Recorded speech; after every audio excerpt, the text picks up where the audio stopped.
Sobat Klinik Mandiri, 25 tahun lalu saya memulai perjalanan ini dengan satu keyakinan, yaitu desain yang bagus pasti bakal dicari orang.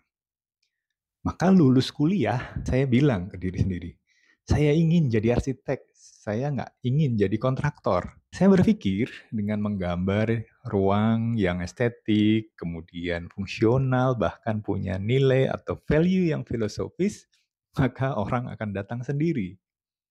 Akan tetapi, fungsi itu nggak sebatas hanya soal ruang. Fungsi juga soal sirkulasi hidup dan peran kita sendiri. Ketika saya numpang tidur selama 2-3 bulan di sebuah ruang kelas kosong, tepatnya di daerah Taman Sari, ada namanya SMK Otista Bandung. Saya sebut saja sebagai bagian dari sejarah. Saya berbicara waktu itu ke diri sendiri. Impian saya kuat, idealisme saya kuat, tapi rekening dompet saya nggak lancar dalam bersirkulasi. Seperti sobat klinik mandiri yang mungkin hari ini masih harus buka tutup klinik sendiri, sementara staf, vendor, pasien, udah gitu rekening, transfer, ambil ATM, semuanya bermurah pada Anda, semuanya nanya kepada Anda. Maka saya melakukan hal yang biasa arsitek lakukan saat fungsi ruang terasa buntu, macet, yaitu dengan menyesuaikan ulang apa itu strukturnya. Jadi yang tadinya saya hanya memposisikan diri saya sebagai arsitek, perencana, kemudian saya ingin menggeser posisi struktur saya sebagai pembangun, pelaksana. Lalu masuklah saya ke dunia rancang dan bangun. Jadi bukan hanya dunia rancang. Karena kadang yang perlu diubah tidak hanya mimpi semata, tapi kita juga harus mengubah juga cara tatanannya.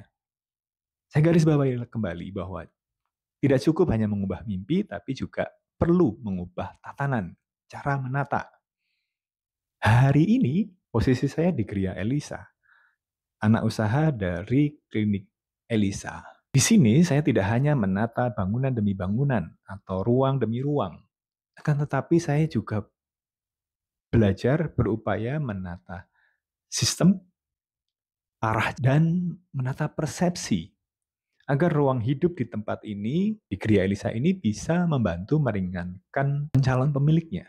Seperti klinik, tak hanya semata tentang berbicara berapa banyak jumlah pasien, akan tetapi tentang sistem yang bisa membuat sobat klinik mandiri nggak harus terus-terusan mengurus semuanya sendiri.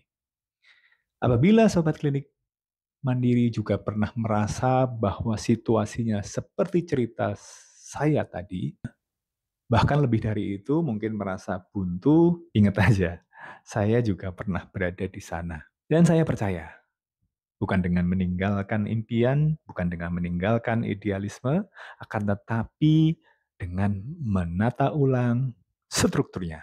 Kita bisa tumbuh dengan cara yang lebih sehat. Bersama Vokapedia, ayo tata, tata, tata.